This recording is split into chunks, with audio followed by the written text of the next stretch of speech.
அனைவருக்கும் அமுதமழை இணையதள வானொலி சார்பாக அன்பான வணக்கங்களை தெரிவித்துக் கொள்கிறேன்.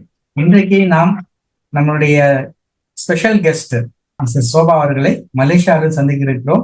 வாங்க திருமதி சோபா அவர்களை சந்திப்போம். வணக்கம் திருமதி சோபா அவர்களே. வணக்கம் அமீர் அவர்களே. சோபா, எப்படி இருக்கிறீங்க? எப்படி இருக்கு மலேசியா? இப்போ டிசம்பர் மாதம், அதனால இங்க இயற்கை கொஞ்சம் தாண்டவம் ஆடிக்கிட்டு இருக்கு. சில சமயங்கள்ல சில மாநிலங்கள்ல வெள்ளப்பெருக்கெல்லாம் இருக்கு. இந்த மலேசியா அப்படின்னு சொல்லும் போது வருடம் முழுவதும் மழையும் இருக்கும், வெயிலும் இருக்கும். குறிப்பா இந்த டிசம்பர் மாதம் சில மாநிலங்கள்ல வெள்ளப்பெருக்கெல்லாம் ஏற்பட்டிருக்கு. மலேசியாவுல வருடந்தோறும் மழை இருக்குமா? வருடந்தோறும் மழையும் இருக்கும், வெயிலும் இருக்கும், சரிசமமா இருக்கும். இப்போ இந்த குளோபல் வார்மிங் எல்லாம் வந்த பிறகு சீதோஷ்ணமும் கொஞ்சம் கொஞ்சம் மாற்றம் அடைஞ்சிட்டு வருது. அந்த காலத்துல எல்லாம் மன்னர்கள் கேட்பாங்க, அமைச்சரே மாதம் மும்மாறி பெய்கிறதா அப்படின்னு கேட்பாங்க. இப்ப அந்த மாதிரி சீதோஷ நிலை இல்ல. ஆனா மலேசியால இருக்கும் போல இருக்கு, மாசம் மாசம் மழை பெய்யும் போல இருக்கு, 3 முறை. ஆமா. அப்போ அங்க பயிர்கள்லாம் உங்க பயிரிடுறது எல்லாம் நல்லா இருக்கும் இல்லையா? அவருடைய விவசாயம் நல்லா இருக்கும் இல்லையா? விவசாய நிலங்கள் இருக்கா? விவசாய நிலங்கள் இருக்கு. நெல் பயிர் செய்யறாங்க சில மாநிலங்கள்ல. பிறகு ஆரம்பத்துல அதாவது இப்போ மலேசியா அப்படின்னு எடுத்துக்கிட்டா மூவினமும் சேர்ந்து வாழும் நாடுன்னு சொல்லுவோம். இங்க குறிப்பா மலாய்க்காரர்கள், சீனர்கள், தமிழர்கள், இந்த 3 இனங்களும் சேர்ந்து வாழும் ஒரு நாடு. இப்போ நிறைய மற்ற நாடுகள்ல உள்ளவங்களும் இருக்காங்க. அப்போ ஆரம்பத்துல நம்ம கொஞ்சம் வரலாற்றை புரட்டி பார்த்தா நம்முடைய தமிழர்கள், தென்னிந்தியர்கள் குறிப்பா இந்தியாவில இருந்து மலேசியாவுக்கு வந்தது இந்த பால்மரம் வெட்டும் தொழில் செய்யறதுக்காக. ஆக இந்த பால்மரம் வெட்டும் தொழிலும் இங்க வந்து முதன்மையா இருக்கு. அதே நேரத்துல விவசாயமும் பெரிய அளவுல இருக்கு. நீங்க அத பால் மரம் சொல்வீங்களா? நாங்க ரப்பர் மரம் சொல்றோம். ரெண்டும் ஒண்ணு தானே, வேற வேறையா? ரப்பர் மரம் தான் நம்ம பால் மரம்னு சொல்லுவோம். ஏன்னா அந்த ரப்பர் மரத்தை அந்த பட்டையை சீவும் போது பால் வருது இல்ல, அதனால பால் மரம்னு சொல்லுவோம். திருமதி சோபா அவர்களே, நீங்க இந்த ஆன்மீக இயக்கத்துல பிரம்மகுமாரிகள் அமைப்புல இருந்துகிட்டு இருக்கிறீங்க, நீண்ட காலமா இருந்துட்டு இருக்கீங்க. நீங்க எப்படி இந்த மலேசியாவில இருந்துகிட்டு எப்படி இந்த ஆன்மீக பயணத்துக்குள்ளார வந்தீங்க? உங்களுடைய அனுபவங்கள் எப்படி இருந்தது? உங்களை இந்த ஆன்மீக இயக்கத்துக்குள் கவர்ந்தது எது? அதற்கான பின்புலம் என்ன? எப்படி நீங்க இந்த ஆன்மீக பயணத்துக்குள்ளார வந்தீங்க என்பதை எங்களுடைய நேயர்களுக்காக சொல்லிக்கொள்ள முடியும். அந்த அறிமுகத்தை சொல்றதுக்கு முன்னால இந்த தமிழ் கூறும் நல்லுலகில் தன்னிகரற்ற தமிழ் நெஞ்சங்களுக்கு அமுத மழையாய் ஆனந்தத்தின் அலையாய் இதயங்களுக்கு இதமளித்து உள்ளங்களுக்கு உரமிட்டு மனங்களுக்கு மருந்தாக மனிதநேய வெளிச்சத்தை பரவச் செய்யும் பொருட்டு அரிய தொண்டாற்றி வரும் அமுதமழை இணையதள வானொலியின் மூலம் தன்னலமற்ற சேவையாற்றி வரும் அன்பு உள்ளங்கள் அனைவருக்கும் என்னுடைய மனமார்ந்த நன்றியும் வாழ்த்துக்களும். சற்று முன்பு பின்புலத்தை பற்றி கேட்டிருந்தீங்க. எப்படி இந்த ஆன்மீக பிரயாணம் தொடர்ந்தது அப்படின்னு. எல்லாத்துக்குமே ஒரு அஸ்திவாரம் இருக்கும் இல்லைங்களா? சொல்லுவோம்ல நாம கர்மயோகம், பக்தி யோகம், ஞான யோகம்னு சொல்லுவோம். இந்த ஞான யோகம் அப்படின்னு சொல்றது இது ஒரு அரிய பாதை. இது எப்படிப்பட்ட பாதை அப்படின்னு இதுல பயணித்தவர்களுக்கு தெரியும். இந்த மாதிரி ஒரு பாதையை தேர்ந்தெடுக்கிறதுக்கு நமக்கு ஒரு பலமான அஸ்திவாரம் தேவை. ஆக இங்கே குறிப்பா என்னுடைய குழந்தை. சுபா, ஒரு நிமிஷம். நீங்க இப்ப சொன்னீங்க இந்த பாதையை தேர்ந்தெடுக்க ஒரு பலமான அஸ்திவாரம் தேவைன்னு சொன்னீங்க. நார்மலா ஆன்மீக பாதைங்கிறது ஆஸ் யூசுவல் எல்லாம் போறது. ஆனா நீங்க இத ஒரு பலமான அஸ்திவாரம் தேவை என்கிற ஒரு திடமான கருத்தை முன்வைத்து ஆரம்பிச்சிருக்கீங்க. அதுக்கான காரணம் என்னன்னு தெரிந்து கொள்ளலாமா? இது சொல்லிட்டா சொல்ல முடியுமா உங்களால? அதுக்கான காரணம் நம்முடைய வாழ்க்கை பிரயாணத்துல ஒரு காலகட்டத்துல நமக்கு ஒரு திருப்பு முனை வரும், ஒரு தேடல் வரும். அந்த தேடல் எங்கிருந்து தொடர்ந்தது அப்படின்னு நாம கொஞ்சம் பின்னோக்கி போனோம்னு சொன்னா, அங்க உண்மையிலேயே நம்முடைய தேடல் வந்து அஹ், ஆரம்பத்திலிருந்தே தொடங்கி இருக்கு. அதை நம்மால உணர முடியும். அந்த வகையில நான் பார்க்கும்போது என்னுடைய குழந்தை பருவம், அதாவது எனக்கு விவரம் தெரிந்த வயது, விவரம் தெரிந்த வயதுன்னா ஒரு 4 வயசு 5 வயசு சொல்லலாம். அந்த மாதிரி குழந்தை பருவத்துல இருக்கும்போது நான் எப்படிப்பட்ட சூழ்நிலையில் வாழ்ந்தேன், அதை நான் கொஞ்சம் திரும்பி பார்க்கிறேன். நான் நீங்க இந்த கேள்வி கேட்டதால நம்முடைய முன்னோர்கள், அதாவது என்னுடைய மூதாதையர்கள், நான் பிறந்தது மலேசிய திருநாட்டுல, என்னுடைய பெற்றோர்களும் இங்கதான் பிறந்தார்கள். என்னுடைய பெற்றோர்களின் பெற்றோர்கள், அதாவது 2 தலைமுறைகளுக்கு முன்னால எல்லாரும் பாரதத்திலிருந்து இங்கு வந்து குடியேறியவர்கள். இந்தியாவிலிருந்து எந்த கப்பல்ல வந்தாங்கன்னு தெரியல, சிதம்பரம் கப்பலா இருந்திருக்கலாம். அங்கிருந்து வந்து இங்கு வந்தவர்கள், வாழ்வு தேடி வந்தவர்கள்னு சொல்லலாம். இங்க வந்து அவர்கள் செய்த தொழில் என்ன அப்படின்னு சொன்னா, இந்த ரப்பர் மரம் வெட்டும் தொழில். இதுக்காக பிரிட்டிஷ்காரர்கள் அவங்கள இந்தியால இருந்து இங்க கூட்டிட்டு வந்திருக்காங்க. அப்போ நான் குழந்தையாக இருந்த காலகட்டத்துல இந்த ரப்பர் மரம் வெட்டும், அந்த ரப்பர் மரம்னு சொன்னாலே அது மரங்கள் அடர்ந்த காடு. இது மலையகம்னு சொல்லுவோம், மலைகள் அடர்ந்த காடுன்னு சொல்லுவோம். ஆக இந்த ரப்பர் மரம் நிறைந்த அந்த காட்டுல சில தோட்டங்கள் இருந்தது. தோட்டங்கள்னா அந்த குடியிருக்கும் இடங்கள். ஆக அந்த குடியிருக்கும் இடங்கள்ல அடிப்படை வசதிகள் கூட இருந்ததில்லை எனக்கு விவரம் தெரிஞ்ச வயதுல. அதாவது இப்பெல்லாம் நம்ம வீட்டுல வந்து தண்ணீர் வேணும்னு சொன்னா குழாயை திறந்தா தண்ணீர் வருது. அப்போ வந்து அப்படியெல்லாம் கிடையாது. இப்போ ஒரு தோட்டம் அப்படின்னு சொன்னா அங்க ஒரு சுமாரா ஒரு 100 அல்லது 200 குடும்பங்கள் சேர்ந்து வாழற ஒரு பகுதியா இருக்கும். அங்க நீங்க பார்த்தீங்கன்னா ஒரு 3 குழாய்கள் இருக்கும். அதிகபட்சமா பார்க்க போனா ஒரு 3 குழாய்கள் இருக்கும். அங்கிருந்து தண்ணீரை பிடித்து சுமந்து கொண்டு வந்து வீட்டுல வச்சு அதை தான் நம்ம வந்து உபயோகிக்கணும். அந்த மாதிரி ஒரு சூழ்நிலை. பிறகு இந்த அடுப்பு, இப்பெல்லாம் நமக்கு நிறைய தொழில்நுட்பம் வளர்ந்துடுச்சு, நிறைய விதமான சமையல் வசதிகள் எல்லாம் இருக்கு. அந்த காலகட்டத்துல அடுப்பு கூட இருக்காது. நம்ம காட்டுல போயிட்டு விறகுகளை தேடி கொண்டு வந்து, அது ஈரமா இருந்தாலும் எரியாது, அதை காய வச்சு அதை பற்ற வச்சு அப்படிதான் சமைத்து உண்ணும் ஒரு காலகட்டம். ஆக எங்களுடைய பெற்றோர்கள், அதாவது என்னுடைய பெற்றோர்கள் இந்த ரப்பர் மரம் வெட்டும் தொழிலுக்கு போயிடுவாங்க. காலையில 5 மணிக்கெல்லாம் அவங்க வீட்டை விட்டு கிளம்பி போயிடணும். போய் வேலை செஞ்சுட்டு மத்தியானம் தான் வீட்டுக்கு வருவாங்க. நாங்கெல்லாம் பள்ளிக்கூடத்துக்கு போனோம். அந்த தோட்டப்புறங்கள்ல பள்ளிக்கூடம் இருந்தது, அதாவது தமிழ் பள்ளிக்கூடம். அங்க இருக்கிற சில வசதிகள் என்னன்னு சொன்னா, ஆலயம் இருந்தது, பள்ளிக்கூடம் இருந்தது, பிறகு மணிமன்றம்னு சொல்லுவாங்க. அதாவது மாலை வேளையில இளையவர்கள் வயதானவர்கள் இவங்கெல்லாம் ஒன்றா கூடி போய் அங்க படிக்கிறதுக்கும் இந்த இந்த ஆடல் பாடல் நாடகம் இந்த மாதிரி திறன்களை எல்லாம் வளர்த்து கொள்றதுக்கும் ஒரு பொது மண்டபம் இருந்தது.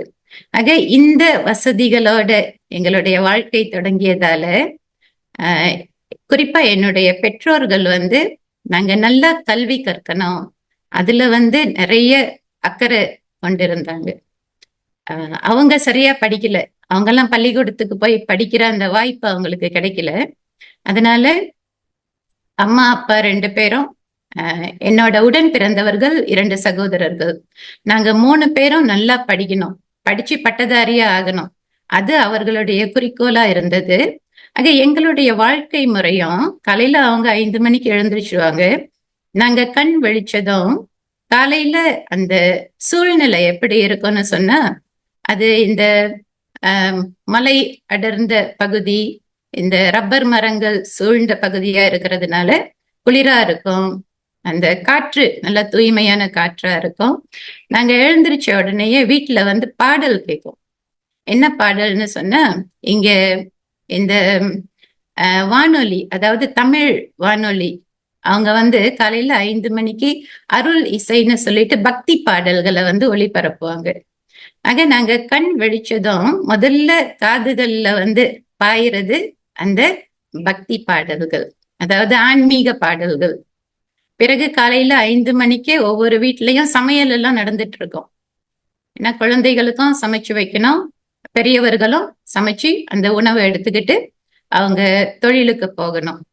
பிறகு நாங்க அம்மா அப்பா வேலைக்கு போனதும் நாங்க பள்ளிக்கூடத்துக்கு போவோம். பள்ளிக்கூடத்திலையும் எங்களுக்கு கற்பித்த ஆசிரியர்கள் எங்க மேல நிறைய கவனம் கொடுத்தாங்க. நாங்க கல்வியிலையும் நல்ல நிலையில வரணும். அதே நேரத்துல இந்த பந்தயங்கள் எல்லாம் இருக்குல்ல, இந்த ஓட்ட பந்தயம் மட்டும் இல்லாம இந்த திருமுறை ஓதும் பாடங்கள், இந்த திருமுறை வகுப்பு, பிறகு எப்படி காய்கறிகள் வளர்க்கிறது. அப்ப வந்து இந்த பச்சை புத்தக திட்டம் இருந்தது. ஆரம்ப பள்ளியிலிருந்தே மாணவர்கள் வந்து எப்படி விவசாயம் செய்வது, விவசாயம்னா பெரிய அளவுல இல்ல, எங்களை வந்து சிறு குழுக்களா பிரித்து எங்களுக்கு வந்து இடங்கள் தனியா ஒதுக்கப்படும். அந்த இடங்கள்ல எங்களுக்கு கொடுக்குற அந்த விதைகள், அது ஒரு கத்திரிக்காய் செடியா இருக்கலாம், ஒரு வெண்டிக்காய் செடியா இருக்கலாம், இல்ல பயிற்றங்காய் கொடியா இருக்கலாம். அதை நாங்க பயிரிட்டு அதுல இருந்து வர காய்கறிகளை அறுவடை செய்து அதை ஆசிரியர்கள் கிட்ட காண்பித்து பிறகு அதை நம்ம வீட்டுக்கு கொண்டு வந்து அம்மா அப்பா கிட்டையும் கொடுத்து அதை சமைக்க சொல்லுவோம். ஸோ இந்த மாதிரி ஒரு வாழ்க்கை முறை, எங்களுடைய டெய்லி ஆக்டிவிட்டிஸ் வந்துட்டு இப்படி இருந்தது. உதாரணத்துக்கு நம்ம வந்து பாரதியார பார்த்தா அவருடைய கவிதை ஒண்ணு இருக்கு இல்லைங்களா, ஓடி விளையாடு பாப்பா நீ ஓய்ந்திருக்கலாகாது பாப்பா, கூடி விளையாடு பாப்பா ஒரு குழந்தையை வையாதே பாப்பா, காலை எழுந்தவுடன் படிப்பு பின்பு கனிவு கொடுக்கும் நல்ல பாட்டு, மாலை முழுதும் விளையாட்டு என்று வழக்கப்படுத்தி கொள்ளு பாப்பா. அதுல எனக்கு ரொம்ப பிடிச்ச வரிகள் எதுன்னு சொன்னா, சாதிகள் இல்லையடி பாப்பா குலம் தாழ்த்தி உயர்த்தி சொல்லல் பாவம், நீதி உயர்ந்த மதி கல்வி அன்பு நிறைய உடையவர்கள் மேலோர். ஆக இந்த மாதிரி ஒரு எங்களுடைய சிந்தனைகளை வந்து உயர்ந்த நிலைக்கு கொண்டு போகக்கூடியதாக இருந்தது. எங்களுடைய பெற்றோர்களுடைய வழிகாட்டலும், அதே நேரத்துல பள்ளிக்கூடத்துல மாணவர்களுடைய வழிகாட்டலும். ஆக நாங்க 3 பேருமே ஒரே பள்ளிக்கூடத்துல படிச்சதுனால எல்லா துறைகள்லையும், கல்வியா இருக்கட்டும், விளையாட்டா இருக்கட்டும், இந்த சமய சம்பந்தப்பட்ட வகுப்புகள், இந்த திருமுறை ஓதும் வகுப்பு, இதுல எல்லாத்துலயும் நாங்க வந்து ஒரு நல்ல நிலையில உயர்ந்து கொண்டே வந்தோம். என்று சொன்னா அப்பெல்லாம் எங்களுடைய குறிக்கோள் ஒன்றுதான், படிக்கணும், அம்மா அப்பாவுடைய ஆசைப்படி பட்டதாரிகளா ஆகணும். அந்த ஒரு குறிக்கோளை வச்சுக்கிட்டு நாங்க எங்களுடைய வாழ்க்கையில முன்னுக்கு வந்தோம். அதே நேரத்துல எங்களுக்கு வந்துட்டு நேர்மறையா சிந்திக்கிறதுக்காக பெற்றோர்கள் அதுக்கும் எங்களுக்கு நிறைய வழிகாட்டுனாங்க. உதாரணத்துக்கு அப்போ மொழி வந்து மிகவும் அவசியம். இப்ப கல்வின்னு சொன்னாலே நாங்க ஆரம்ப பள்ளிக்கூடத்துல 1ஆம் ஆண்டு முதல் 6வது வகுப்பு வரைக்கும் தமிழ் மொழியில தான் எல்லா பாடங்களையும் படிப்போம். அது சரித்திரமா இருக்கட்டும், பூகோளமா இருக்கட்டும், அறிவியலா இருக்கட்டும், கணிதமா இருக்கட்டும், எல்லாமே தமிழ் மொழியில படிப்போம். அதற்கு பிறகு இடைநிலை பள்ளிக்கு நாங்க போகணும். அதுக்கு நாங்க பஸ் ஏறி கொஞ்சம் தூரமா பிரயாணம் பண்ணணும். அங்க போனா தேசிய மொழியில எல்லா பாடங்களையும் படிக்கணும். ஆக நீங்க பாருங்க, தமிழ் மீடியம்ல இருந்து திடீர்னு அது ஒரு பெரிய மாற்றம், தேசிய மொழியில எல்லா பாடங்களையும் படிக்கிறது. சொன்னா தமிழ் பள்ளிக்கூடத்துல, ஆரம்ப பள்ளிக்கூடத்துல ஒரே ஒரு பாடத்தை தான் நாம தேசிய மொழி பாடத்தை தான் படிப்போம். ஆக இந்த இந்த மாற்றத்தை நாங்க வந்துட்டு எதிர்மறையா எதிர்கொள்ளாம மிகவும் நேர்மறையா எதிர்கொள்ளணும். அதுக்காக என்னுடைய பெற்றோர்கள் என்ன செய்வாங்கன்னா, எங்களுக்கு இந்த மொழிய வந்து மேம்படுத்துறதுக்கு நிறைய வழிகளை வந்து உருவாக்குனாங்க. எப்படின்னு சொன்னா, நாளிதழ்கள் படிக்கிற அந்த பழக்கத்தை வந்து உருவாக்குனாங்க. அதாவது எல்லா மொழிகள்லயும். இப்ப நாம வந்து ஆரம்ப பள்ளியிலேயே தமிழ் மொழியும் படிச்சோம், மலாய் மொழியும் படிச்சோம், அதே நேரத்துல ஆங்கிலமும் படிச்சோம். இந்த 3 மொழிகளையும் நாங்க படிச்சோம். அப்போ இந்த 3 மொழிகள்லயும் நாங்க சரளமா உரையாடணும், சரளமா படிக்கணும், வாசிப்பு திறன். பிறகு ஆஹ் மற்றவர்களோட பேசும்போது சரளமா பேசணும். அதே நேரத்துல நாம பேசக்கூடிய வார்த்தைகள் வந்து நல்ல வார்த்தைகளா இருக்கணும். சாதாரணமா எல்லாம் பேசக்கூடாது. அதாவது மற்றவர்களை புண்படுத்தக்கூடிய வார்த்தைகள் எல்லாம் உபயோகிக்க கூடாது. இதுல பெற்றோர்கள் நிறைய கவனம் கொடுத்தாங்க. சொல்லுவாங்கல்ல, தீயினால் சுட்ட பொன் உள்ளாரும் ஆறாதே, நாவினால் சுட்டவடு அப்படின்னு. ஆக எங்களுடைய வாயிலிருந்து வெளிவரக்கூடிய வார்த்தைகள் வந்து எப்படி நாங்க படிக்கிற அந்த கட்டுரைகள், அந்த கதைகள், நாவல்கள், இதுலெல்லாம் வந்து நம்ம படிக்கிற அந்த விஷயங்கள் வந்து ஒவ்வொன்றும் நமக்கு எவ்வளவு உற்சாகத்தை கொடுக்குது. வாழ்க்கையுடைய, அதாவது வாழ்க்கை என்றால் என்ன, இந்த வாழ்க்கைய வந்துட்டு நம்ம நல்ல முறையில எப்படி வாழ்றது, நாமளும் எப்படி சந்தோஷமா இருக்கிறது, மற்றவர்களுக்கும் அந்த சந்தோஷத்தை எப்படி பகிர்ந்து கொள்றது, இதுல வந்து அவங்க நிறைய கவனம் செலுத்தினாங்க. நாங்க ஏதாவது தவறா பேசினாலோ, இல்ல சில சமயம் நம்ம வந்து ஜோக்கா ஏதாவது சொல்லுவோம்ல, குழந்தைகள் தானே, அப்ப கூட எங்களை வந்து கண்டிப்பாங்க. இந்த மாதிரி பேசக்கூடாது, இப்படிதான் பேசணும். அதே நேரத்துல நாங்க படிக்கும்போது இந்த வாசிப்பு திறன், அந்த உச்சரிப்பு, அந்த இலக்கணம் இலக்கியம் மாறாம எப்படி கவிதைகள் படிக்கிறது, இதுல எல்லாம் வந்துட்டு பெற்றோர்கள் நிறைய கவனம் கொடுத்து எங்களுடைய முன்னேற்றத்துக்கு ஒரு பலமான அஸ்திவாரத்தை அமைச்சு கொடுத்தாங்க. ஆக இது பிற்காலத்துல நாங்க வந்து படிக்கிற விஷயங்களை வந்து வாழ்க்கையில பயன்படுத்த தொடங்கிய போது எப்படி வந்து நேர்மறையாக சிந்திக்கிறது, எப்படி வந்து முற்போக்கா சிந்திக்கிறது, இதற்கெல்லாம் வந்து எங்களுக்கு நிறைய உதவி செய்தது. என்ன சொன்னா, நாங்க வாழ்ந்த காலகட்டத்துல வந்து நிறைய வித்தியாசங்கள் இருந்தது. நீங்க பார்க்கலாம், அதாவது ஒரு 50 வருஷத்துக்கு முன்னால நம்முடைய வாழ்க்கை முறை எப்படி இருந்தது, அப்போ உள்ள மனிதர்களுடைய சிந்திக்கும் திறன் எப்படி இருந்தது. ஆனா அதுலயும் வந்துட்டு பல பேர் என்ன செய்தாங்கன்னா, முற்போக்கு சிந்தனை கொண்டவர்களாகவும் இருந்தாங்க. இப்போ உதாரணத்துக்கு எங்களுக்கு ஆரம்ப பள்ளியிலேயே நாங்க நாவல்கள் எல்லாம் படிக்க தொடங்கணும். உதாரணத்துக்கு வரதராசன் அவர் எழுதிய கரித்துண்டு நாவல், அது இன்னும் எனக்கு ஞாபகம் இருக்கு. பிறகு அகிலன் ஒரு நாவல் எழுதியிருந்தாரு, பால்மர காட்டினிலே அப்படின்னு. அது மலேசிய நாடு சம்பந்தப்பட்ட ஒரு நாவலா இருந்தது. ஆக இந்த நாவல்கள் எல்லாம் படிக்கும்போது எப்படி நாம வந்து முற்போக்கு சிந்தனை கொண்டவர்களா இருக்கிறது, அதாவது என்ன சுற்றிலும் நடக்கிற விஷயங்களை அந்த சின்ன வயசுல பார்க்கும்போது எனக்குள்ள நிறைய கேள்விகள் இருந்தது. ஏன் வந்து மனிதர்கள் இப்படி இருக்காங்க? ஏன்னா எங்களை சுற்றி வந்து நிறைய பிரச்சனைகளும் இருந்தது. என்ன சொன்னா, இந்த ரப்பர் மரக்காடு, இந்த தோட்டப்புறங்கள், அங்க வாழ்ற வாழ்க்கை வந்து சவால்கள் நிறைந்த வாழ்க்கை. இப்போ சனி ஞாயிறுன்னு சொன்னா பள்ளி விடுமுறையில நாங்களும் பெற்றோர்கள் கூட வேலைக்கு போவோம். அதிகாலையில எழுந்து 5 மணிக்கெல்லாம் எழுந்து வேலைக்கு போவோம்.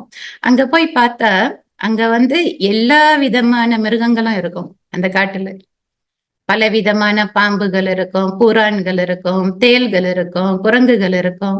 இதுக்கெல்லாம் ஈடு கொடுத்து அங்க வேலை செய்து அந்த வேலையின் மூலமா ஊதியம் பெற்று அந்த ஊதியத்தை வச்சுதான் எங்களை வந்து படிக்க வச்சு எங்களை எப்படியாவது முன்னுக்கு கொண்டு வரணும். அதுல வந்து பெற்றோர்கள் எங்களுக்கு ஆற்றிய அந்த பங்கு வந்து இப்ப கூட நான் ரொம்ப நன்றி உணர்வோட அத வந்து பாக்குறேன். ஆக அப்போ நிறைய வித்தியாசங்கள் இருந்தது. உதாரணத்துக்கு ஆண் பெண் அப்படின்னு கூட நிறைய வித்தியாசம் இருந்தது.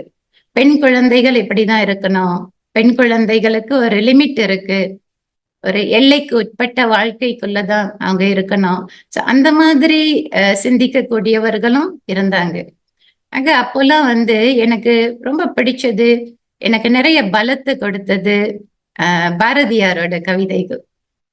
அதுல குறிப்பா ஒரு கவிதைய சொன்ன, தேடி சோறு நிதம் தின்று பல சின்னஞ்சிறு கதைகள் பேசி மனம் வாடி துன்பம் மிக உழன்று பிறர் வாட பல செயல்கள் செய்து நரை கூடி கிழப்பருவம் எய்தி கொடும் கூற்றுக்கு இறையென பின்மாயும் பல வேடிக்கை மனிதரை போல நான் வீழ்வேன் என்று நினைத்தாயோ. அப்படி அந்த அந்த வரிகள் எனக்கு ரொம்ப பிடிக்கும். ஆக அங்கேயே என்னுடைய தேடல் ஆரம்பமானது. ஆக அந்த வயசுலயே நான் நிறைய தேடி இருக்கேன், மற்ற மதங்களை பற்றியும் ஆராய்ச்சி செய்திருக்கேன். அந்த பிரயாணத்துல அப்படியே வரும்போதுதான் எனக்கு இந்த ஞான பாதையின் அறிமுகம் கிடைத்தது. உங்க பெற்றோர்களா இல்ல சிற்பிகளான்னு தெரியல, நீங்க உங்களுடைய இந்த வாழ்க்கை பிரயாணத்தை பத்தி சொல்லும்போது எனக்கு ஒரு நாவலை படிச்ச மாதிரியே இருந்தது. நானும் நாவல் பிரியன் தான்.